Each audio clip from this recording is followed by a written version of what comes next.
In Africa, couples are not getting married to themselves alone. The marriage is usually between both families. Therefore, the in-laws tend to play a prominent role in the couple's affairs. To ignore the relevance of in-laws can lead to dire consequences. In-laws will continue to be part and parcel of their children's life. You're not the only one who loves your spouse. They are also loved by their families and sometimes even more than you, and it's sometimes difficult for in-laws to relinquish their attachment to their children even after marriage. The behavior of in-laws towards couples is sometimes influenced by our traditions and culture. Every couple must realize that when they marry, they've automatically acquired extra parents. The way you treat and honor your own parents must be transferred to your in-laws. Man must let his family know that he is the king of his home and his wife the queen or second in command. The man must set boundaries, especially for his siblings who may be living with him. Never report your spouse to your parents. Never criticize your spouse's parents. Always visit your in-laws or call them as often as possible. The place of in-laws in a marriage cannot be wished away, especially in Africa. While I admit that some in-laws are anything but pleasant, it will also help if we learn to disabuse our minds from the thinking that in-laws are the demons of marriage. This is especially important for ladies, some of who already have a negative mindset about in-laws even when they are yet to get married. If we can learn to see a bit of ourselves in others, it will go a long way in ensuring that there are no elements of hostility and selfishness in the way we handle our affairs, even with in-laws. Treat others as you would have them treat you. Marriage has automatically made you a part of whatever family you are married into, but some of us will get there and choose to remain outsiders via our attitude. What you would normally overlook with your own people is easily viewed with a magnifying glass because in-laws are involved. We must learn to relate with people that marriage has brought our way with the measure of enthusiasm that we would extend to someone we are seeking to make friends with. It is of no gain seeing issues where none exists or blowing issues out of proportion because in-laws are involved. And yes, like you heard, managing in-laws. And of course, like I introduced, we have Lawrence Otiala in the building. Now, my first question is, we all know this story. There's always this backstory about in-laws and in-laws and in-laws. So my first question is, how do we even manage our in-laws first? Which is the most important, especially before even the marriage. I think you have to start before the marriage. Then, because if you're trying to correct something when you're not married to that man, I feel like it's too late. I might take a longer time, but it's better to do it in the relationship. But at the same time, how do we manage our in-laws? Well, good morning once again. Good morning, viewers. Managing in-laws can be very taxing and demanding. But one thing is certain, if you're a married person and you really want to enjoy your marriage, we as Africans, you cannot discard the positions of in-laws. Of course. And you need to really study them during the period of courtship. When you go into a family, if you have good in-laws, there are good in-laws and there are bad in-laws. When you have good in-laws, it makes the job really difficult. It's not that make it very easy for you, because what they demand is not that difficult to do. But one of the secrets is just you need to actually accept them the way they are. If you want to have peace, you must limit your expectations of your in-laws. Some people go into marriages and feel, oh, my parents are like this, so my in-laws should also be a replica of how their parents are. So you must reduce your expectations of your in-laws, what you expect from them, and also learn to accept them the way they are. You must realize that these are people that differs from your parents. They have different values from your own parents. Of course. So the moment you can bring all those things together and know that these are the people who I'll be virtually spending my life with, because when you sign that marriage certificate that you want to be with this person, the in-laws, automatically you inherit them also. So you must accept their baggage, all their excesses, and learn to just go along. There are things you have to take your eyes off it.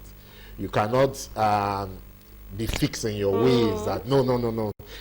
I know go great spirit. That's what bring issues between in-laws and some of the either their son or daughter-in-law, but it's mostly common among daughter-in-laws because of course men don't have time for pettiness. Exactly. And that's why daughter-in-laws easily have issues if you have a mother-in-laws. Yeah. Because the mother-in-law is a woman, she might want to have this overbearing attitude.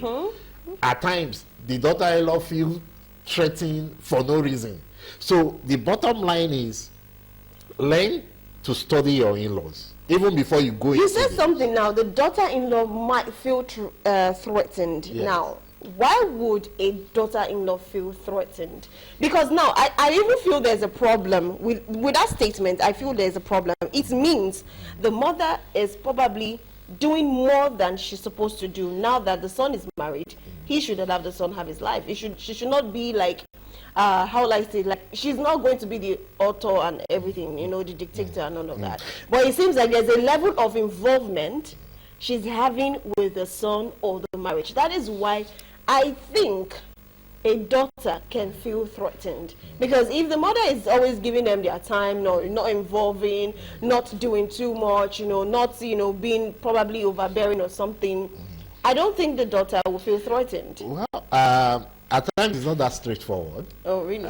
Reasons, everybody have their own attitude. There are some daughter-in-laws that just they might not like their mother-in-laws. Even no, I know what I'm saying. You might have the best mother-in-law. Everybody see this, yes, but you don't see it. And it is only I always say something that only a foolish human will feel threatened by the mother-in-law. The mother cannot replace, of course, the wife. Yes. But one thing people must realize, one thing you need to do, boundaries must be established when it comes to relationship. The daughter-in-law should never try to play the role of the mother in the life of the man. Yeah. I've heard people said, accuse their husband of loving their mom more than the wife. Yes. How does that come to play? When you sit and analyze it, does it make any sense? It actually doesn't. It doesn't. Because the mother actually gave him to you and blessed your marriage. So how is it possible? I have seen it. I've witnessed it. So what I'm saying is about where a wife accused the husband of loving the mother more than her. But let's not throw that card away. We can have all cards of possibility, but let's not throw that card away, because it might actually be because, you know, we have billions, trillions, zillions of people in the world. Now, I believe that somewhere, there could be a man that actually loves his mother more than his wife. Yes, it is very possible. Now, when we come to this, what they call them, mommy's boy, which, of course, maybe the wife does not really care in the relationship. Like, what's my business? He's doing my bidding. But when he got to marriage, she find out that, oh, now this is too much. I'm supposed to have my man to myself. I'm supposed to do this. But whenever he wants to talk, whenever he wants to do something, he's still involving his mom. Now, at that point, you obviously know that he loves, that scenario is yes. different. I'm just talking about in an ideal situation. Okay. That shouldn't come up. And I see no reason. The moment you get married, it means you've stepped up to a particular level. You cannot be playing or acting the mommy's boy. You want to do something, you need permission from mommy. It doesn't make sense. No wife will want to tolerate that. Your wife will expect you to discuss with her. Yes. Because you people are a team. You people are trying to build your own family. So rather, you people should synergize together and execute your own plans. So the moment you begin to go to your mom, definitely that wife will feel threatened that this man, there's something wrong. It's either he's under the stranglehold of his mom or he loves his mom more than the wife. However, I'm referring to in an ideal situation. No responsible man will say he loves his mom more than the wife, and vice versa. The wife more than the mom. Because each of them, they stand on their own. The love is even very different. Very different. Yes. So there is no basis for comparison. Like I said, I've witnessed it and I've seen where someone accused the husband of doing that, and people just laughed over it that this is too much, you get serious. Why would you think of something like that? And one of the problems people have with their in-laws, that's why in Family and Values we always try to bring issue of parenting. Yes. Parenting differs. It is how parent A, when you bring up your own child, parent B may bring up their own in a different way. But one thing is certain. I always tell people that there's a generally acceptable way of behaving in a society. Some family have better upbringing. Some people have better upbringing. They receive better parenting than some others. Yes. So imagine someone, let me just use the word, pardon me for using this word, that someone who have an inferior parenting to someone who have a superior parenting. What I expect in such situation, when you come into such a family, you observe and learn something new. Whatever is good that they are doing there, learn it. Don't have a mindset that it is me. Too much. Yeah. Yes, it is me.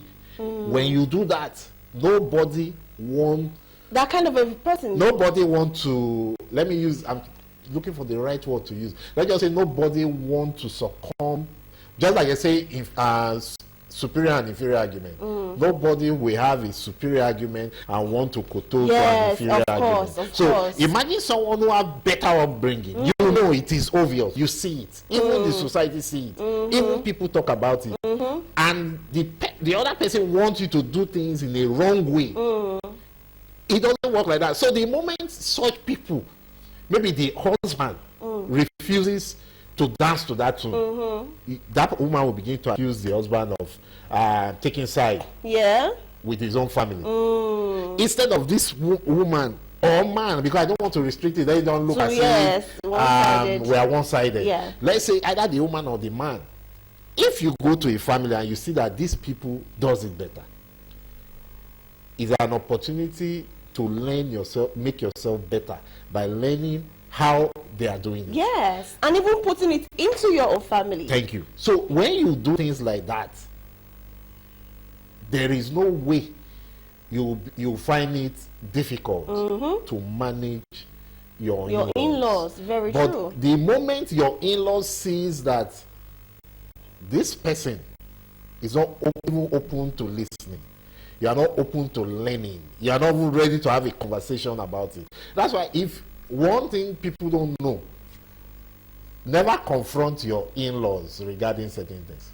The moment you do that, I think you've drawn the battle line. What certain things are you talking about? Can you give examples?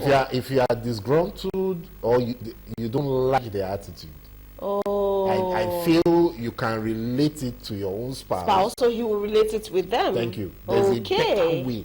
Because the moment you bypass your spouse and go straight to them, they'll become defensive. And the next time, they may want, you've drawn the battle line. Yeah, of course, they'll always be defensive. Hostility will come into that relationship. So there are a whole lot of things. There are little things you do that can help you manage your in-laws. There are some things you do which can actually destroy everything. Because if you don't have good in-laws, you don't have a good relationship with your in-laws, it can break up some marriages. Obviously, which brings me to the question of, you as a man now, you have a wife, of course, and you have a mother, and of course you find out that both of them don't just go along. Both of them feel threatened, and we've had a series of talk when it comes to, a woman always getting jealous of the mother, maybe like you said, let's just use the word superior family, where they show so much love, so much concern, and probably the lady is from this background of, they don't even say I love you to each other, they are just there, just do your thing and just keep living. You understand? And she's always seeing this thing of, mommy, I love you, you understand? The guy's always my husband is always I love you on the phone, showing concern, showing care. whenever he's talking, there's always this family infusion, his own family infusion in the discussion. But you are this person that I don't need to discuss my family, let's discuss our own family. And you start bringing this little jealousy, and the day you get to meet her, you just have this problem with her. Because why? You've already noticed something. Now at this point, obviously, you know, she's jealous. And maybe the mother, sometimes mother-in-laws can be very funny. They can also be jealous of the daughter, like, okay, my son is enjoying, or maybe living life, or come to the house and see everything, you know, going so well. And somehow there's this back and forth between the both of them. Now, as a man, usually there's always a fix. There's always a problem on what to do. At this point, what would you advise men to do when it comes to mother-in-law and daughter-in-law issue? How do you advise them? Well, like I said, the best way is to put up a united front. United front, that's I'm talking about the husband and the wife. Let them realize that when you say put up a united front, both of them must be on the same page. How do you put them on the same page? Wait, let me say something. That's what I'm saying. There are people that have toxic in-laws. Okay. There are toxic in-laws that they just don't see anything good. No matter how hard you try. That is why I said, and pray. A woman should pray that when you have toxic in-laws, you don't also have a mama's boy as husband. Because that situation, that's the end of it. is irredeemable. I'm telling you, because you just can't. But it is when you have a strong man, a man with values, with principles, who knows that, who is very rational and objective in reasoning. You should be able to decipher, okay, my wife is wrong here, I should call her to order. My family, they are wrong, and I think I need to put them in their place. This is my wife, you shouldn't disrespect her. So when the woman and the man, they show that united front, it weakens the power of in-laws. Because the in-laws will now know that, okay, these people, they are together, we need to be very careful with them. In-laws mirror what, especially their son, his reaction. When he reacts favorably to them, he emboldens them. Of course. But one thing, remember what I said? I talked about a man who is rational and very objective in reasoning. This is a man that will not tolerate excesses from both sides. Such a person can take a decision and put everybody in check. It is not when, I always tell people at times that relationship, take it like governance. When we talk of governance now, I think we have 3 arms of government. We talk about the executive arm, with our president now Bat in charge. We talk about the legislative arm, which is lawmakers, headed by Akpabio, and the judiciary. Each of those arms of government, they are to checkmate the excesses of the citizen community of each other, to ensure that you don't go above what you are authorized to do. When you bring it to relationship and marriage, even though we say husband and wife or couples, they are to complement each other. Complementing each other doesn't mean they must agree with each other all the time. Yes, of course. Because when you do that, you begin to have couples that don't tell themselves the truth. The truth, yes. They continue to just float. If you and your partner are always in tandem regarding certain things, then you people don't tell yourself the truth. Yeah. The only way you can correct certain things is when you have a partner who, when he or she is wrong, you let them know this thing you're doing is wrong. It doesn't mean talk about it. Yes, it doesn't mean you don't love her or you don't love him. You are just trying to put everything in check, curtail excesses, and you will see that you benefit in the long run. So if you have such a person, you can easily manage your in-laws, because your wife will not accuse you of siding with your in-law, because she knows you are not a person that will tolerate excesses from both sides. So when such a man and his wife put a united front, I think it puts in-laws in check. And also that they set their healthy boundaries. Of course. For everybody. Everybody. For in-laws know I'm not to cross this line. Yeah. Why the wife also know I should never cross do this line too. To my in-laws. Those are some of the little things, and they'll be fine. I think they'll be fine. Yeah. You see this issue of mother-in-law. I have a story I'm going to share and ask you a question. If you were the one in that position, what would you have done? Now, I wanted to ask you a question, but let me put it all together. Now, there's a movie we actually saw in our office. It's airing on Galaxy Television. So, while we're watching the movie, it was just a particular scene that, you know, drew our attention. And the scene was the mother, I don't know, whatever she had done, that is the mother of the husband, probably she's overstepping her boundary or, you know, threatening her or cursing at her, but I think she has done a whole lot of harm to the daughter-in-law. So at this point, she could not take it again, and she hates the mom, that she slapped the mother of the husband.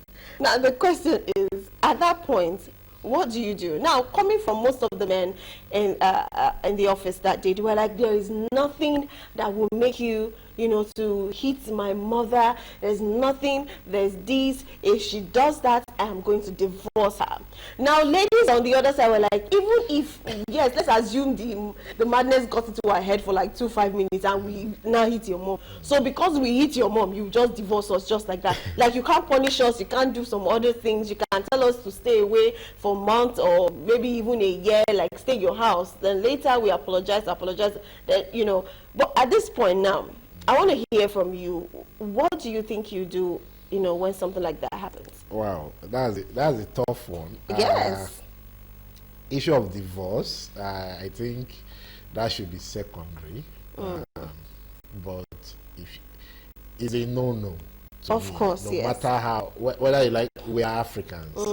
You know how sentimental we can be. Not just the man now, but the society. The society, yes. The way when you consider how the society will react to it, is enough reason for you to have a second thought, not to contemplate hitting your mother-in-law.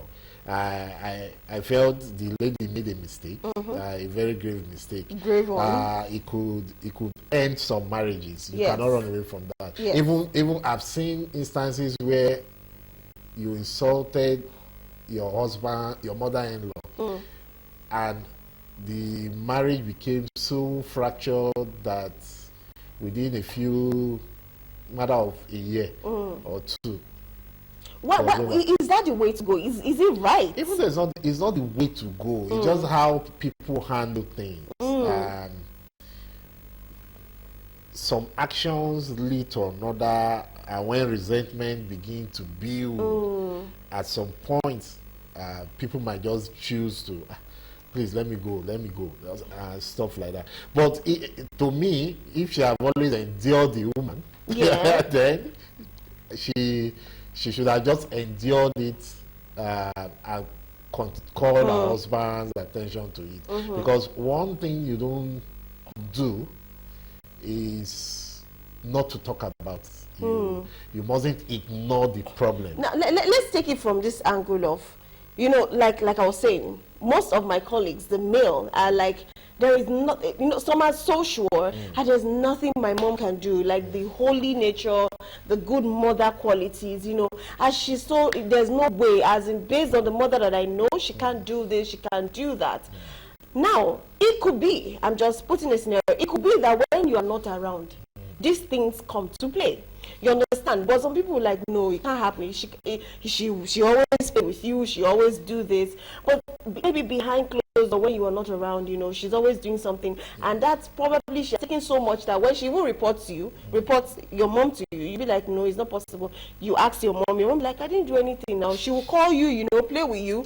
But somewhere behind, she knows what she's doing. Now, at that point, to be honest, what would you do if it was you? You know, your wife hits you. You're shaking your head. Oh my God. What would you do? Because of the truth of the matter is that I pray I never find myself. Obviously, I don't pray that too. it's easier said than done. So I'm always very careful when you don't say things with confidence. Yes. That no, it's easier said than done. It is when you find yourself and that situation, you really know, can I really stomach this?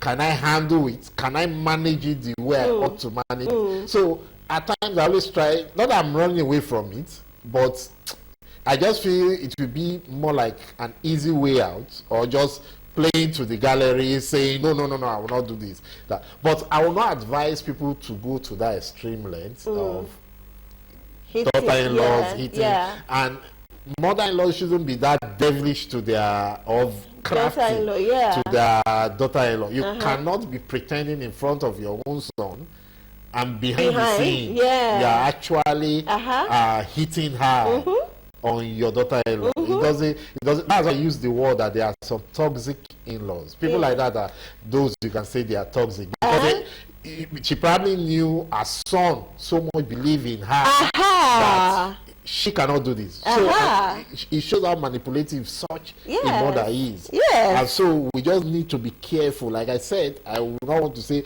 I will not do this, I will not do this. But I know my mom will not do such a thing. And I know my wife is also, my wife and my mom have a very good relationship. So I think I'm contented with that. So everybody should try and work. So that means, yes, exactly my point. Everybody should try and work on that. Try to ensure that your wife gets along with your family.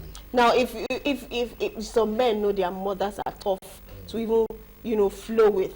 Now, at this point, your mother is a tough woman to flow with. Even in the house, they know who she is. When mommy is around, everybody, sits up. And you're bringing a woman, and you know what your mom can do.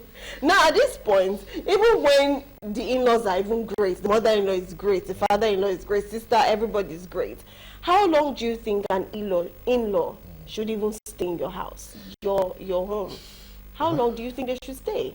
Because people have a lot of problems with in-laws, especially sister-in-laws, brother-in-laws, coming to stay sometimes almost semi-permanently. Well, it depends on, when you say brother-in-law, like when it comes to mother-in-laws, I don't feel I should restrict my mother-in-law. Fine, they have their own house, but if she's coming over, there's a reason. Of course. There's definitely a reason. So no matter how long she wants to stay, as long as the purpose of her coming is actually achieved, that's fine. When it comes to the issue of brother-in-law, sister-in-law, we cannot run away from who we are as a people, our culture. We believe in this communal lifestyle. That's why in Nigeria today, an average family, when one person works, when someone is gainfully employed, that person is likely taking care of 3 to 4 persons. If that person is not married. If that person is married, it might be more than that. Reasons because you cannot throw away your siblings. Your siblings might need, for instance, now you have younger siblings that just graduated, passed out from compulsory NYC, that's the 1-year service we do, and they are looking for jobs. Your parents are not in Lagos. You are in Lagos. You must play that fatherly role, of course, in their life. So your wife must understand. If that woman doesn't understand that these people need to, no matter how you look at it, whether semi-permanently, is a temporary thing. They cannot come and stay in your house perpetually. They will not stay there and say they want to marry in your house. So if you're a good woman, you should rather support to ensure these people are positioned so that they go and live their lives. Not to bother your head about what, as far as I'm concerned, is irrelevant. People should build their relationship. I've observed it. I know what I'm saying. Most people don't build their relationship with their in-laws. If you build your relationship with your in-laws, you can over accommodate, you can stay with them as long as possible. In fact, someone will say, leave out the in-law. Take her as your sister. Take him as your brother. Take your husband's mother as your mother, not the in-law. Remove the in-law. It will be easy for you. Very easy for you. But some people believe, our time is almost up, some people believe that even if I take out the in-law, I don't want my mother to stay with me in the same house for too long. I need to have that privacy with my husband. We need to build something together. So people still have issues with that one. That's why I always say, when people bother themselves about what they should, as I am as a person, I don't contemplate certain things. And I think I have peace living like that. I always say it, and I tell my wife, I don't bother myself with what I don't see as an issue. Why not concentrate in building your relationship with me, and you are bothering yourself about people that will come and leave? They are not to stay there perpetually with you. Of course, yeah. They will come and go. For instance, all my siblings were in Lagos, except one. Now, my mom, she come around, she can come, she stay at my place, she can go to my older ones, stay at their own place. That's the joy of having kids. Kids, that have grown. Yes. So, if a daughter-in-law want to deprive her of, of that, the fruits of her labor, because it took her a lot in conjunction with our dad to get us to where we are. Nobody did it. They did it from scratch. Yes. So you cannot, my mom cannot come to my house and my wife tell me some things that doesn't make sense. You don't sit and shoot gibberish from your mouth in the sense that just because you feel like talking. You must know everybody's place. Without your mother-in-law, you probably wouldn't meet that person. Of course. You who is not a daughter-in-law, don't forget you're having your own children. Yes. Your own children will also marry. You will become a mother-in-law. So if you don't treat your mother-in-law well, the law of karma will catch up with you. It's as simple as ABC. But I'm not saying mother-in-laws should mistreat their, like you said, healthy boundaries. Healthy boundaries. Everybody should know this is what I need to do. I shouldn't cross this line. And everybody are happy. Everybody's happy. Wow, that's a very good way to actually manage your in-laws. Everybody's happy, healthy boundaries. Take out the in-law, take them like your own persons. Like you said, let them reap the fruit of their labor. And like some people even go as far as saying, I don't want my mother-in-laws to be alive. Some ladies, I've heard a lot of ladies say, I just pray that when I'm seeing my husband, his mother should not be alive. I'll be like, do you realize that at a point when you have your own son, they will also be praying the same prayer for you that let's... It's as simple as that's why when they say when you reap what you sow. Exactly. It's as simple as ABC. I always tell people to be very careful what they wish for. You cannot wish that your mother-in-law should die. It doesn't make any sense. Especially when this person is not depriving you of anything. As a matter of fact, she's not depriving you of your happiness. Yes. So why are you after Why are you after the woman? You didn't create her, so you cannot be responsible for taking her away. When God is ready, God will call her to come and join him wherever he is. Yes. So but people must be very careful. Build your relationship with your in-laws, have peace, enjoy your marriage, and the same happiness will come to you when you become older and become a daughter-in-law. Also, amazing. Or a mother-in-law. Amazing. That is a take home, and that is where we wrap up the show for today. It's been an interesting one.